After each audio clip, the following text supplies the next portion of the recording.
عید میلادالنبی صلی اللہ تعالی علیہ وسلم کے خوبصورت عنوان نے ہم سب کو یہاں جمع کیا ہے۔ اللہ ہماری حاضریوں کو قبولیت کا شرف عطا فرمائے۔ آپ لوگ ذرا اطمینان سے، سکون سے تشریف رکھیں، موبائل ضرور چلائیں پر بات میری سنیں۔ اللہ آپ کو برکت عطا فرمائے۔ ان پر سارا فوکس اسی پر نہ کر دیں، کچھ آپ سے بات کرنے آئے ہیں اور پریشان نہ ہو جائیں۔ ایک دن صرف اگر آپ کی فوٹو نہ آئی تو انشاءاللہ کچھ بھی نہیں ہوتا۔ ایک دن بغیر فوٹو کے گزار بھی لینا چاہیے، کوئی حرج نہیں۔ یہ روحانی محافل ہے، روحانی، اس میں روحانیت لینی چاہیے، اللہ رسول کی رضا حاصل کرنی چاہیے۔ یہ بھی کافی ہو گیا جی، بس اس کو بھی رکھ لیں۔ اب پتہ چل گیا سب کو کہ ہم یہاں آ چکے ہیں، تو آپ مہربانی کریں اس کو بھی بند کریں۔ دو چار باتیں میں نے بڑی ضروری آپ سے کرنی ہے، جس کی ضرورت ہے۔ عزیز دوستو، کچھ چیزیں ایسی ہوتی ہیں جن کے کچھ خاص مقاصد ہوتے ہیں، اور اصل مقصد اگر پورا نہ ہو تو اس کے ضمن میں سارے کام بھی ہوتے رہیں تو وہ فائدہ مند نہیں ہوتے۔ آپ اپنے بچے کو کسی دینی مذہبی ادارے میں یا کسی کالج یونیورسٹی میں داخل کرا دیں، وہ ہاسٹل والے بہترین کھانا پہنچائیں، اسے زبردست اچھے برتنوں میں صرف کریں اور بہترین رہائش دیں اور پک اینڈ ڈراپ کی زبردست سہولیات دیں، سارے کام کریں، بس بچے کو پڑھائیں نہ، تو آپ بچے کو وہاں رہنے دیں گے؟ آپ لینے جائیں گے، ان سے کہیں گے بچہ واپس کر دو، تو وہ کہیں گے جناب ہم تو اتنا اچھا کھانا کھلاتے ہیں، ہم تو سونے کے لیے اتنا اچھا بندوبست کر کے دیتے ہیں، پک اینڈ ڈراپ کی سہولت ہے، تو آپ کہیں گے روٹی گھر بھی کھا لے گا، سونے کے لیے اچھا بستر ہم بھی دے دیں گے۔ ہم نے تو اس لیے بھیجا تھا کہ یہ یہاں تعلیم حاصل کرے، اگر پڑھنا نہیں تو پھر یہاں رہنے کا کوئی فائدہ بھی۔ بات کی سمجھ آ رہی ہے آپ حضرات کو؟ میرے عزیزو، اللہ تعالیٰ نے نبی کریم علیہ السلام کو دنیا میں بھیجا ہے، ہم نے کھل کے حضور کا میلاد منانا ہے، کھل کے حضور کی نعتیں پڑھنی ہے، کھل کے ذکر پاک کرنا ہے، حضور سے پیار کرنا ہے تو والہانہ کرنا ہے۔ لیکن ہم نے ایک بات کو اچھی طرح سمجھنا ہے کہ حضور کے آنے کے کچھ مقاصد بھی ہیں۔ آپ سارے کام والہانہ کریں، بڑی اچھی بات ہے، لیکن اگر اس مقصد مبارکہ کو نہیں سمجھتے جس کے لیے حضور تشریف لائے تو پھر اصل کام رہ جائے گا۔ اصل کام سب سے پہلے تو یہ سمجھ لیں کہ اللہ تعالیٰ نے قرآن مجید میں ایک مقام پہ یہ فرمایا ہے کہ میں نے محبوب کو بھیجا ہے وَدَاعِيًا إِلَى اللَّهِ، اللہ کی طرف دعوت دینے والا بنا کر، بِإِذْنِهِ، اس کے حکم کے ساتھ، وَسِرَاجًا مُنِيرًا، اور چمکتا ہوا آفتاب بنا کے بھیجا۔ اللہ کے پیارے رسول صلی اللہ تعالی علیہ وسلم نے ہمیں بتایا ہے کہ خالق بھی اللہ ہے، مالک بھی اللہ ہے، رازق بھی، تو پھر عبادت کے لائق بھی اللہ ہی ہے۔ سجدہ سوائے اللہ کے کسی کے لیے جائز۔ اعلیٰ حضرت بریلوی رحمۃ اللہ علیہ سے کسی نے تعظیمی سجدے کا سوال پوچھا، عبادت کا سجدہ تو ویسے ہی کفر ہے، شرک ہے، تعظیم کے لیے سجدہ، تو 40 کے قریب دلائل، 50 کے قریب دلائل کتاب و سنت سے دیے، 150 کے قریب حوالہ جات فقہاء اور محدثین سے دیے، اور اعلیٰ حضرت نے ایک پوری کتاب لکھ کے بتایا کہ سجدہ سوائے رب کے کسی اور کے لیے جائز نہیں۔ یہ جو عقیدہ ہے توحید و رسالت ہے نا، یہ بندے کو مضبوط کرتا ہے۔ قرآن مجید کی جتنی مکی صورتیں ہیں وہ عقیدے کی پختگی کی بات کرتی ہیں۔ پختہ عقیدہ ہو ہمارا، پختہ، جب ہمارا ذہن ہوگا نا رزق اللہ نے دینا ہے، پھر کوئی ناجائز ذریعہ نہیں اختیار کریں گے۔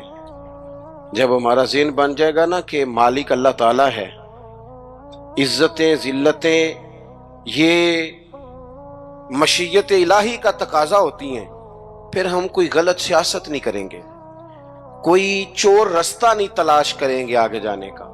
جب ہم عقیدہ توحید و رسالت والے ہوں گے تو پھر کچی پکی باتیں نہیں کریں گے، پھر توکل مضبوط ہوگا، اللہ کی ذات پر بھروسہ مضبوط ہوگا، پھر ہم اپنے رب کی جانب توجہ رکھیں گے۔ تو ایک تو مقصد رسول کریم کے تشریف لانے کا لوگوں کو اللہ کی جانب بلانا، اللہ کی جانب۔ حضور کثرت سے عبادت کرتے تھے۔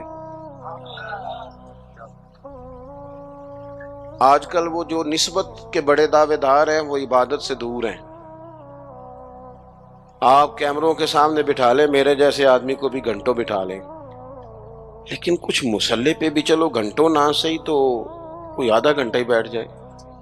نبی پاک علیہ الصلوۃ والسلام نا میرے عزیز، نماز فرض ہونے سے پہلے بھی کئی دن جا کے غار حرا میں عبادت کرتے تھے۔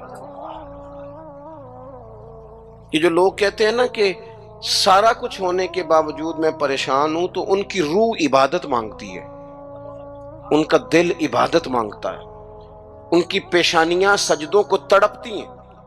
وہ جب تک اپنے آپ کو مصلی سے وابستہ نہیں کرتے سکون نہیں پا سکتے، کیونکہ کچھ ضروریات وجود کی ہیں، کھانا پینا سونا، کوئی ضروریات روح کی ہیں، اور جب تک ہم اپنے روحانی معاملات کو نہیں دیکھتے تب تک ہماری وہ سکون والی کیفیت نہیں ہوتی۔ تو ایک تو نبی کریم علیہ السلام نے ہمیں اسباق دیے ہیں کہ عبادت، ذکر، تلاوت، اس پر ہم خاص توجہ کریں۔ میں دیکھتا ہوں آج کل ہمارے ہاں اس بات کا چلن کم ہے۔ مثلا مجھے دعوت دینے والے دوستوں کی پیار سے محبت سے ایک بڑی تعداد ہے، آپ آ جائیں آپ آ جائیں، بلکہ جس جگہ گئے ہوتے ہیں نا وہاں بھی کوئی 18-20 لوگ مل جاتے ہیں نئی دعوت دینے والے۔ میں اکثر کہتا ہوں یار جو پچھلے سال تقریر کر کے گیا تھا اس پہ عمل کر لیا سب نے؟ اللہ تعالیٰ کا فضل ہے یہ میرا روزگار نہیں کہ میں نے دوپہر کو بھی پیسے لینے ہیں تو شام کو بھی لینے ہیں، تو مجھے ذرا زیادہ جلسے مل جائیں گے تو دیہڑی اچھی ہو جائے گی۔ اللہ نے اس سے بے نیاز رکھا ہے۔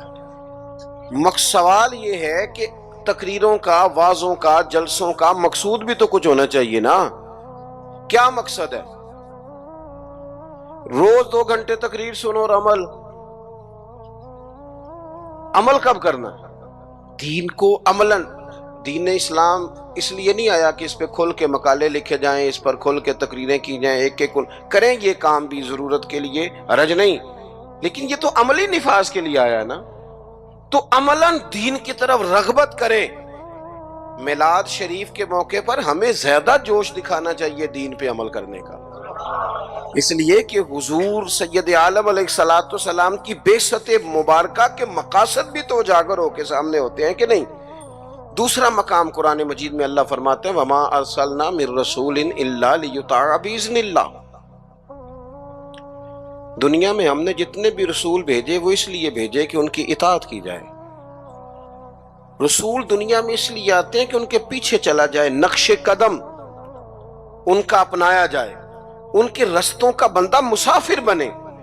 رسول اطاعت کے لیے آتے ہیں، ان کی فرما برداری کی جائے۔ میں آپ سے عرض کروں گا کہ یہ محبتیں بڑی ضروری ہیں، یہ محبتیں ہوں گی تو عمل کا جذبہ پیدا ہوگا، لیکن ایک دوسرا پہلو بھی یاد رکھیے گا، رسول پاک آئے ہیں فرما برداری کے لیے۔ اگر فرما برداری نہیں کرتے، بات ہی نہیں مانتے، آپ جس سے بھی دعوی محبت کرتے ہیں وہ دلیل مانگتا ہے، تو حضور سے دعوی محبت ہے تو اس کی عملی صورتیں بھی تو ہونی چاہیے نا۔ ہر پیغمبر اس لیے آئے کہ ان کی فرما برداری کی جائے، اطاعت کی جائے، اور اگر کوئی میرے نبی پاک کی فرما برداری کرے پھر تو اس کا انداز ہی نرالا ہے۔ قُلْ إِن كُنتُمْ تُحِبُّونَ اللَّهَ فَاتَّبِعُونِي يُحْبِبْكُمُ اللَّهُ۔ فرمایا محبوب ان سے فرما دیں اگر رب سے محبت کرنا چاہتے ہیں تو آپ کی غلامی کریں، ملے گا کیا؟ اللہ خود ان سے محبت فرمائے گا، خود ان سے محبت۔ صحابہ کرام کے اندر نا حضور سے پیار کا جذبہ بھی والہانہ تھا، والہانہ۔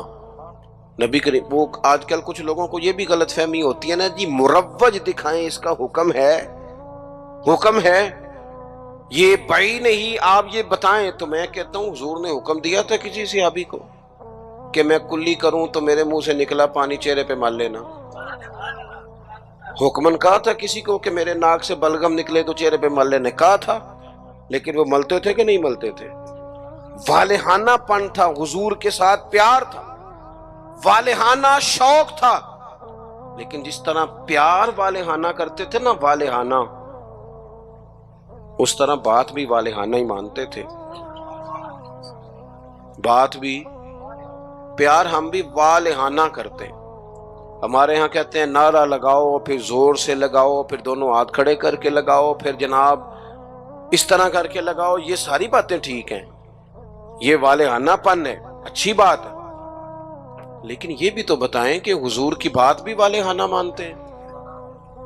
ہمارے ہاں لے تو لالا ہے، گنجائش ہے، دیکھ لیں گے، کر لیں گے، شریعت کی رخصت پر عمل ہے، یہاں گنجائش مل گئی تو لے لو، یہاں مل گئی تو لے لو۔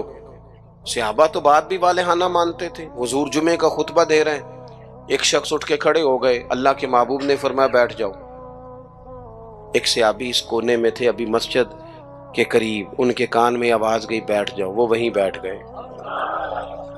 ایک اس کونے میں تھے، ہمیں واضح احکامات دین کے مل جائیں تو اس میں بھی گنجائش ڈھونڈتے، اس کونے میں تھے، کانوں میں آواز گئی بیٹھ جاؤ تو وہ وہیں بیٹھ گئے۔ اس کونے میں تھے ایک، ان کے کان میں آواز گئی وہیں بیٹھ گئے۔ اللہ کرے کہ آپ موبائل تھوڑے کم چلائیں اور میری بات زیادہ سنیں، دعا کیے آمین تو کہہ دیں نا، چلو دعا میں تو شامل ہو جائیں نا۔ اللہ تعالیٰ دعائیں تو کرنی چاہیے نا، اللہ قبول فرماتا ہے اپنے بندوں کی دعا۔ دوست، واضح حکم ملنے کے باوجود بھی لوگ، واضح احکامات کے باوجود بھی اس میں لوگ گفتگو کرتے ہیں، کل پرسوں ترسوں کا نام لیتے ہیں۔ حضور نے مطلق کا نام نہیں لیا، جس کے کان میں آواز گئی وہیں بیٹھ گیا۔ یہ وہ نظارے ہیں جو زمین نے دیکھے ہیں، آسمان نے دیکھے ہیں۔ اتنی وارفتگی حکم ماننے میں، اتنی وارفتگی، بیٹھ گئے۔ تکمیل جمعہ پر محبوب نے فرمایا آپ کہاں تھے؟ یا رسول اللہ صلی اللہ تعالی علیہ وسلم، وہ آپ کا حکم آیا تو میں اسی کونے میں بیٹھ گیا تھا۔ آپ کہاں تھے؟ حضور حکم ملا تو اس کونے میں بیٹھ گیا۔ آپ کہاں تھے؟ حضور حکم ملا تو میں اس کونے میں بیٹھ گیا۔ تو کریم فرمانے لگے نہ آپ سے کہا تھا، نہ آپ سے کہا تھا، نہ آپ سے کہا تھا، میں نے تو ان سے کہا تھا۔ کر یا رسول اللہ اپنے نام تو نہیں نہ لیا، سانو تے قید سجن دا گہنا ہے، او جینج رکھے اونج رہنا ہے۔ یا رسول اللہ آپ نے نام نہیں نہ لیا، حکم مل گیا بیٹھ جاؤ تو لہذا بیٹھ جاؤ۔ بات ماننا ہمارے ہاں نا آج کل پیری مریدی بھی اسی کا نام ہے، نذرانہ بھی وقت پہ دو، دعوت بھی مرید کرتے ہیں، جتنی مرضی آپ کہو، روز کہو تو روز کھانا کھلاتے ہیں۔ آپ ان سے کہو کہ جناب میں آ رہا ہوں تو وہ تیار ہیں، پھول بھی لے کے کھڑے ہیں، لیکن اگر ان سے کہو بات مانو، پھر وہ کہنے تسی دعا کرو، ہے نا جی، نماز پڑھا کرو کہتے دعا کرو۔ کمال ہو گئی ہے بھائی، آپ باقی سارے معاملات کے لیے آپ پورے تیار ہیں، اور یہ جو فرما برداری ہے، یہ جو بات ماننا ہے، وہ کس نے ماننی ہے؟ وہ جس پر آپ کے شیخ نے، مرشد نے گھنٹوں تقریریں کی، وہ باتیں کس نے ماننی؟ کسی اور نے؟ کیا مانا ہے اس بات کا؟ کوئی گورکھ دھندا ہے کیا آپ نعرے لگائیں، دعوی محبت کریں، اور جو ان کا اصل کام ہے؟ دیکھو وفادار وہ ہوتا ہے جو مشن کا ساتھی ہو، جو مشن کا ساتھی نہ ہو وہ ٹھیک ہے۔ پھر میرے ایک سنگی ہیں، مجھے ایک دن بڑی محبت سے کہنے لگے کہ جناب کھانا نہیں کھاتے آپ ہمارے گھر، کھانا ضرور کھائیں، ایک دن ضرور آ جائیں۔ میں انہوں آکھے یار توں آنا میرے نہ رل کے 4 دن کو دین دا کام کرا۔ کہنے لگا نہیں وہ ٹھیک ہے کھانا، میں کہ کھانا تو یار ہر ہوٹل تو لب جاندہ ہے، وہ تو چلو اللہ توفیق دیتا ہے، کوئی زیادہ اچھا کھا لیتا ہے، کوئی تھوڑا سادہ کھا لیتا ہے۔ روٹی تو جس کو اللہ تعالیٰ نے سے دیا اسے روٹی مشن حسن ہے، ڈیوٹیاں ذمہ داریاں اصل ہیں، اور کھانے یہاں کوئی من پسند کھانے دنیا میں آئے ہم، من پسند چیزیں تو جنت میں ملیں گی، اور وہ ملیں گی اور مزہ آئے گا۔ ہمارے بزرگ تو فرمایا کرتے تھے زمین کے اوپر کام، نیچے جا کے آرام۔ یہاں کوئی کام کریں، کوئی ڈیوٹی کریں، کسی ذمہ داری کا اظہار کریں، کوئی خدمت سر انجام دیں، وہ خاص سطحی چیزیں اس سے باہر نکلیں، نبی کریم کی بات مانے والہانہ انداز میں، والہانہ۔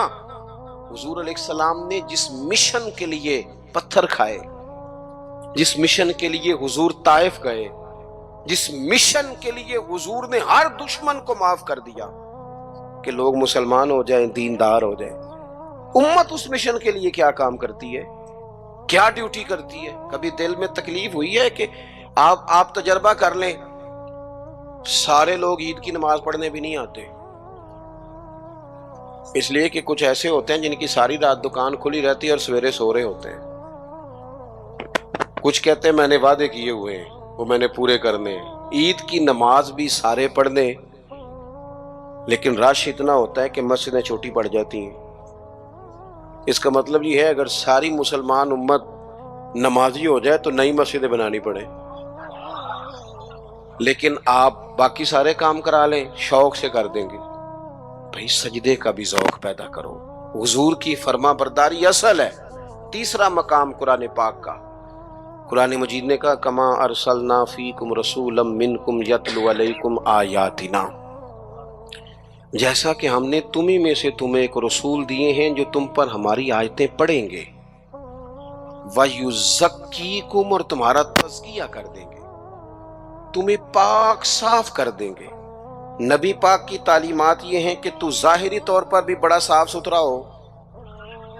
حضور نفاست کو پسند کرتے، صفائی کو محبوب رکھتے، خوشبو کا استعمال کرتے، مسواک کو محبت سے استعمال کرتے، ظاہری صفائی بھی۔ اور ترمذی میں موجود ہے، حضور نے فرمایا اے انس بن مالک میرے بیٹے، ہو سکے تو صبح اس حال میں کرنا کہ تمہارے سینے میں کسی کا بغض نہ ہو۔ فرمایا یہ میری سنت ہے، اور جس نے میری سنت سے محبت کی اسی نے مجھ سے محبت کی۔ نرے دانت صاف کرنا ہی سنت نہیں، دل صاف کرنا بھی سنت ہے، باطن بھی صاف ہونا چاہیے، انسان کے اندر سے ساری بیماریاں نکل جائیں۔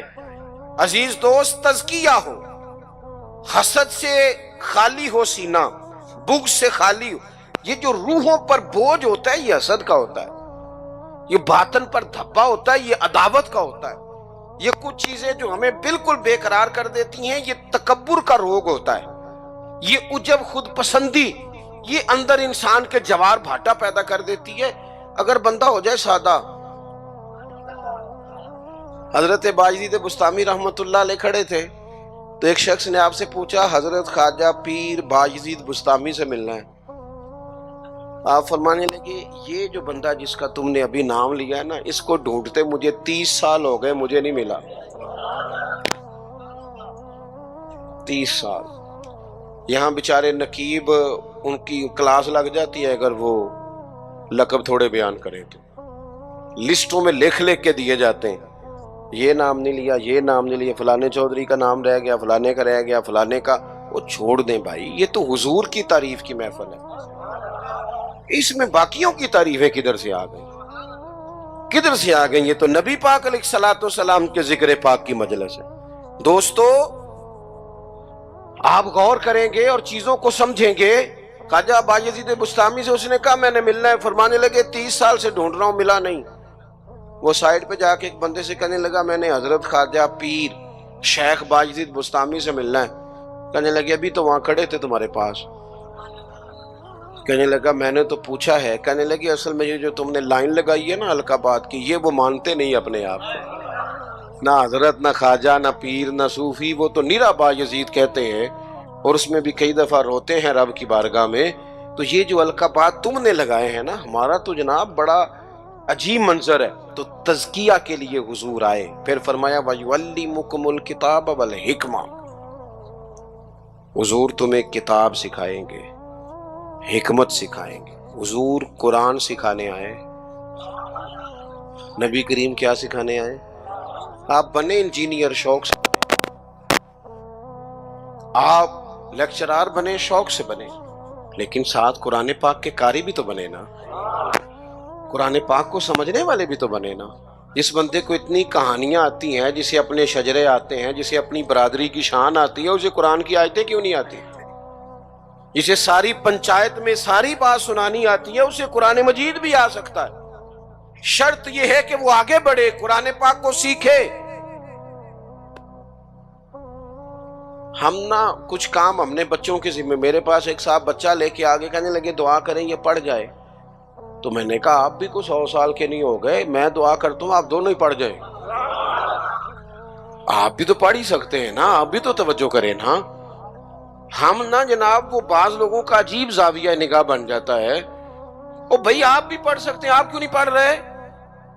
او جی میری اب زبان موٹی ہو گئی ہے، تو میں نے کہا یہ کل آیا ہے واٹس ایپ سب نے سیکھ لیا ہے، ایک حل ہے، ای میل کرنا بھی آ گیا لوگوں کو اور کمنٹس دیکھنا بھی آ گیا، اور بڑے بڑے لوگ جن کو نہیں بھی توجہ جن کی ہونی چاہیے تھی ان کی بھی توجہ، یعنی میں تھوڑا مصروف زیادہ رہتا ہوں اور اب تو کچھ طبیعت بھی ٹھیک نہیں رہتی، دعا فرمائے اللہ تعالیٰ کچھ کام لے لے۔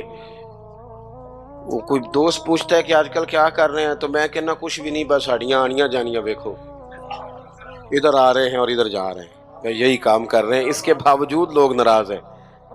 یعنی مسئلے دو ہی تھے، عمر بھر حل نہ ہوئے، ایک نیند پوری نہ ہوئی اور دوسرا خواب مکمل نہ ہوئے۔ سوچتے ہی رہتے ہیں کبھی 6 گھنٹے اکٹھے ملے تو سوئیں گے، لیکن کوئی کام خاص جس طرح کرنا چاہیے مرتب کر کے وہ ہم سے ہوتا نہیں۔ اللہ توفیق دے تو ہو جائے، لیکن میں ایک چیز محسوس کرتا ہوں شدت کے ساتھ، بڑی شدت کے ساتھ، کہ کچھ ایسی چیزوں کو لوگوں نے اوڑھ لیا ہے۔ مجھے زیادہ وقت نہیں ملتا تو کئی دوست پوچھ لیتے ہیں، بلکہ شاید ہر ہفتے ہی کوئی پوچھ لیتا ہے آپ سٹیٹس کہاں پہ لگاتے ہیں؟ میں کہ یار میں نے لانا نہیں آؤں، لیکن وہ بس ایک ذہن بن گیا نا، اور ایسے لوگ جن کے بارے میں امید تھی کہ یہ سٹیٹس والے نہیں، یہ تسبیح والے ہیں، یہ اللہ اللہ کریں گے، ان کے ہاتھوں میں بھی موبائل نظر آتا ہے، اور جو بھی چیز ہاتھ میں ہو وہ چلنے لگتی ہے۔ موبائل ہاتھ میں ہوگا تو چلے گا، اور اگر تسبیح ہوگی تو وہ بھی انشاءاللہ چلے گی۔ چلیں اس کی بھی ضرورت ہے، کہیں تو چلائیں، لیکن باقی تسبیح بھی تو لینا ہاتھ میں، کچھ وقت اسے بھی تو دینا۔ تو میرے عزیز قرآن مجید کو سیکھیں، اور پھر فرمایا والحکمہ، حضور تمہیں دانائی سکھانے آئے۔ نبی پاک نے ہمیں باشعور کیا ہے۔ بصیرت کا جو نور دروازہ رسول سے ملتا ہے وہ کہیں سے بھی نہیں ملتا۔ حضور کی باتیں حکیمانہ، نبی پاک کے ارشادات انسان کو تازہ کر دینے والے، ذہن کی بند گرہیں کھول دینے والے، حضور کے ایسے فرامین۔ نبی پاک علیہ السلام نا انا نہیں جگاتے لوگوں کی۔ ہم جب کسی شخص سے گفتگو کرتے ہیں تو وہ رد عمل کے طور پر سخت ہو جاتا ہے، چونکہ ہم انا جگا دیتے ہیں۔ حضور انا نہیں جگاتے تھے، نبی پاک ضمیر جگاتے۔ حضور اس طرح کی بات کرتے تھے کہ سامنے والے کو تعلیم مل جاتی، ایجوکیٹ ہو جاتا، اس کی نفسیات قبول کر لیتی کہ یہ بات ٹھیک ہے، نفسیات قبول کر لیتی۔ ایک نوجوان نے آ کے کہا معاذ اللہ ثم معاذ اللہ، یا رسول اللہ مجھے زنا کی اجازت دے۔ صحابہ کہتے ہیں ہمیں بڑی تکلیف ہوئی اس کی بات کی، لیکن حضور نہ تعلیم دیتے ہیں۔ نبی کریم نے بٹھا لیا اور بٹھا کے فرمایا ایک بات بتا، یا رسول اللہ حکم کرے۔ فرمایا تو پسند کرتا ہے کہ تیری بیٹی سے زنا کرے؟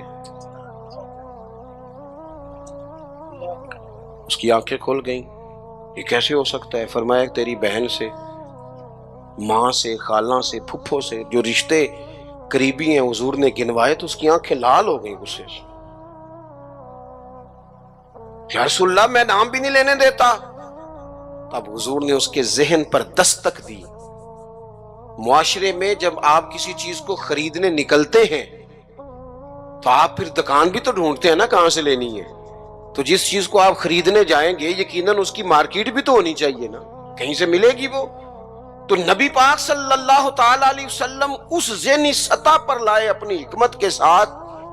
حضور فرمانے لگے تو نہیں اجازت دیتا، اور ہونا بھی نہیں چاہیے ایسا، لیکن جس سے تو بدکاری کی اجازت مانگ رہا ہے وہ بھی تو کسی کی بیٹی ہوگی نا،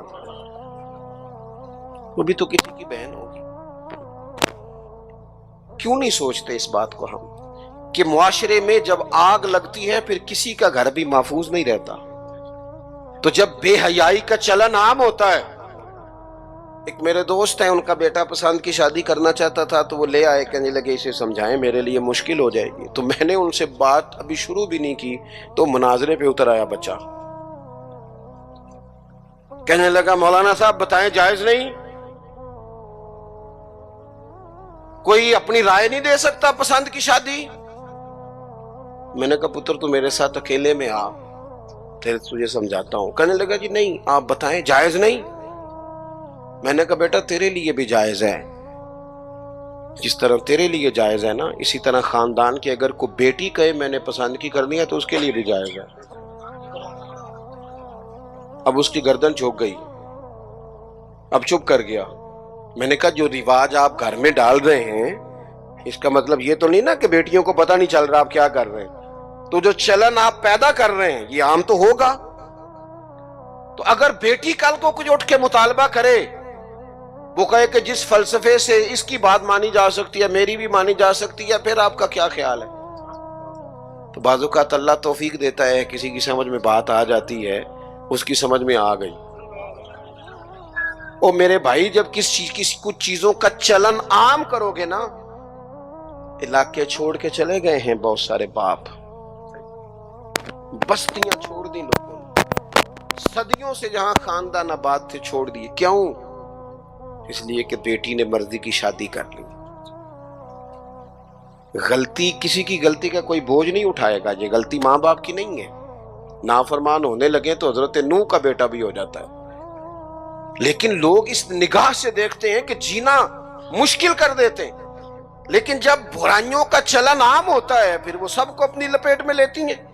تو حضور اس حکمت سے دین سکھاتے، ہم وہ دانائی نہیں استعمال کرتے، وہ بصیرت نہیں، بس جذباتی فیصلے، جذباتی باتیں، جذباتی گفتگو۔ اپنی زندگی میں دانائی، بصیرت۔ حضور نے تو بعد فیصلے یہ حدیبیہ کے موقع پر کتنے مشکل میں تھے صحابہ، ایک ایسا سخت فیصلہ کر دیا ہے کہ اگر کوئی وہاں سے مسلمان آئے گا تو مدینے والے رکھیں گے نہیں، اور مدینے سے جائے گا تو وہ رکھ لیں گے مکے والے، وہ واپس نہیں کریں گے، ہم رکھ نہیں سکتے۔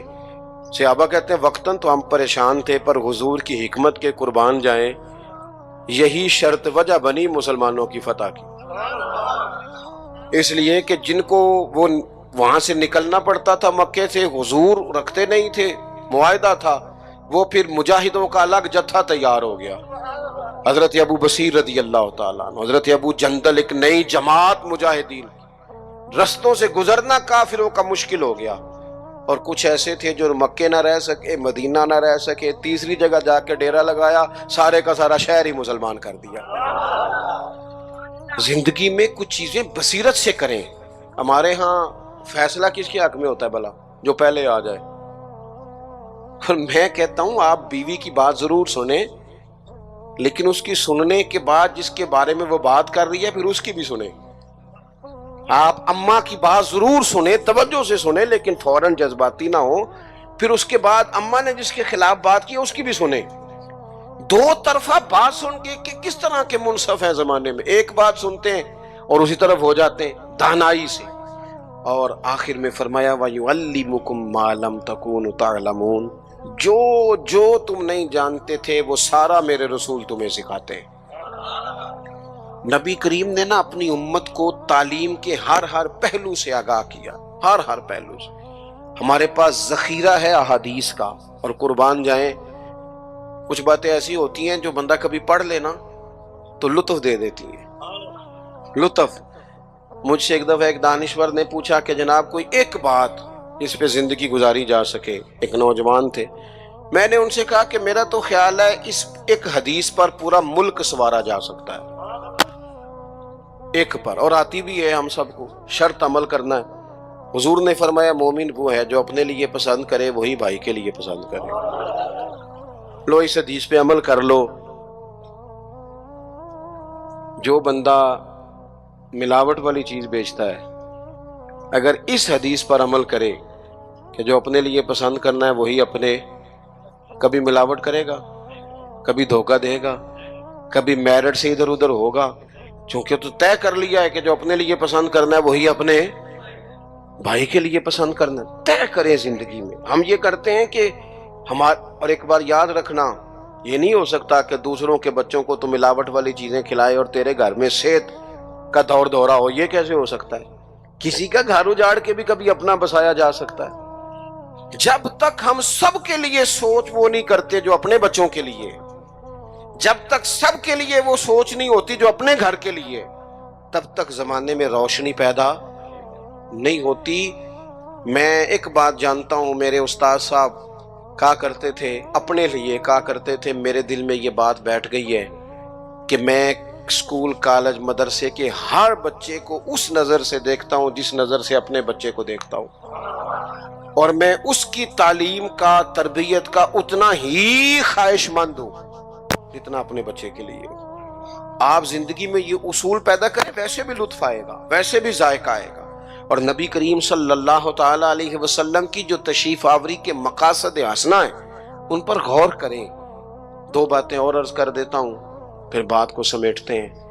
ایک تو حضور نے فرمایا میں معلم بن کے آیا ہوں، حضور سکھانے آئے، سیکھیں، حضور سے دین سیکھیں۔ یہ جتنی تبلیغ امت میں آج ہو رہی ہے نا کتاب و سنت کی، یہ ساری حضور ہی کی تبلیغ ہے، اس لیے کہ حضور کی امت کے علماء جو صحیح معنوں میں مستند بات لے کے آتے ہیں وہ نبی پاک کا فرمان ہی آگے بیان کر رہے ہیں، یہ وہی تبلیغ ہے۔ دوسری بات یہ ہے کہ حضور نے فرمایا میں مکارم اخلاق کی تکمیل کرنے آیا ہوں۔ حضور اخلاقی رواج پیدا کرنے آئے ہیں سوسائٹی میں، معاشرے میں۔ ہم اتنے خوبصورت جلسے کرنے والے، اتنے بڑے بڑے سیمینار کرنے والے اگر اخلاقی رویوں سے بالکل خالی ہوں، اخلاقی رویوں میں نہیں، اگر چھوٹی چھوٹی 5 روپے میں بھی لڑائیاں ہوں تو پھر ہم نے اتنا میلاد منایا تو سیکھا کیا؟ میلاد والے رسول تو آئے ہی اخلاق کی تکمیل کے لیے، اور ہمارے اخلاقی رویے، اور میں پہلے بھی شاید کہہ چکا ہوں پھر کہتا ہوں، اخلاق صرف میٹھا بولنے کا نام نہیں، میٹھا تو لوگ مطلب کے لیے بھی بولتے ہیں، صحیح بات کرنے کا نام اخلاق ہے۔ اچھی رائے قائم کرنا، صاحب الرائے، حکمت کے ساتھ وہ بات پہنچانا، یہ اعلیٰ اخلاق ہے۔ اپنی مزاجوں میں قومیں اخلاق سے آگے جاتی ہیں، کردار سے آگے جاتی ہیں۔ ہمارا جو کردار ہوتا ہے وہ زمانے میں پھیلتا ہے، ہمارے اٹھنے بیٹھنے سے لوگ اثر لیتے ہیں، لیکن ہمارا انداز اپنے لیے اور ہے، دوسرے کے لیے اپنے خرچے لاکھوں میں ہیں۔ اور ملازم اگر کہتا ہے نا مجھے ذرا ایڈوانس دے دیں، میرا بل زیادہ آ گیا، تو اسے کہتے تو احتیاط کیوں نہیں کرتا؟ بھئی آپ کے گھر میں احتیاط ہوتی ہے؟ 4000 کا تو پیزا آتا ہے روز شام کو، آپ کے لیے جو اصول ہے وہ دوسرے کے لیے کیوں نہیں ہے؟ اور جو نصیحت آپ دوسرے کو کر رہے ہیں اس اخلاق پر آپ خود کیوں نہیں عمل کر رہے؟ تو حضور کے آنے کے جو مقاصد ہیں ان کو سمجھیں۔ ایک تو نبی پاک نے ہماری توجہ اللہ کی جانب کرائی ہے، اپنے مصلح کو، عبادت کو، توکل کو، صبر کو، شکر کو، قناعت کو، خودداری کو، اس پر توجہ دیں۔ دوسرا، حضور فرما برداری کے لیے آئے، نبی کریم کی ہم نے فرما برداری کرنی، غلامی کرنی۔ اور تیسرا، حضور نے ہمارا تزکیہ کیا ہے، ہمیں سارے باطن کے میل کچیل دھو ڈالنے ہیں۔ آپ یہ کریں گے تو اپنے آپ کو ہلکا پھلکا محسوس کریں گے۔ محبوب تعلیم کتاب و حکمت کے لیے آئے ہیں، ہمیں خوب محبت سے قرآن پاک سیکھنا ہے، خوب محبت سے دانائی سیکھنی ہے، اس کے مطابق زندگی گزارنی ہے۔ حضور معلم بن کے آئے ہیں، اعلیٰ اخلاق کی تکمیل کرنے آئے ہیں، ہمیں ان مقاصد کو حاصل کرنا ہے، ان کے لیے کوشش کرنی ہے، ان کے لیے سفر کر۔ کچھ لوگ کہتے ہیں جی میری تربیت نہیں ہو رہی، تو میں کہتا ہوں جناب سارا کچھ تو کتاب و سنت میں موجود ہے۔ آپ کو تربیت لینی ہے تو پھر تو آپ ایک ایک کر کے عمل کرنا شروع کر دیں، آگے بڑھنا شروع ہو جائیں، ایک ایک کر کے قدم آگے اٹھائیں۔ اور اگر صرف خوبصورت باتوں سے، اچھے جملوں سے، اچھے اشعار سے سر دھننا ہے تو چلیں وہ بھی خیر کی بات ہے، لیکن پھر سر دھنتے رہیں اور یہ سلسلہ چلتا رہے۔ اللہ تعالیٰ کی بارگاہ میں دعا ہے اتنا خوبصورت، اتنا پروقار اجتماع اپنی بارگاہ میں قبول فرمائے، اور اللہ تعالیٰ اسے ہمارے لیے ذخیرہ آخرت بنائے۔ آخر دعوانا ان الحمدللہ رب العالمین۔ سلام پڑھیں۔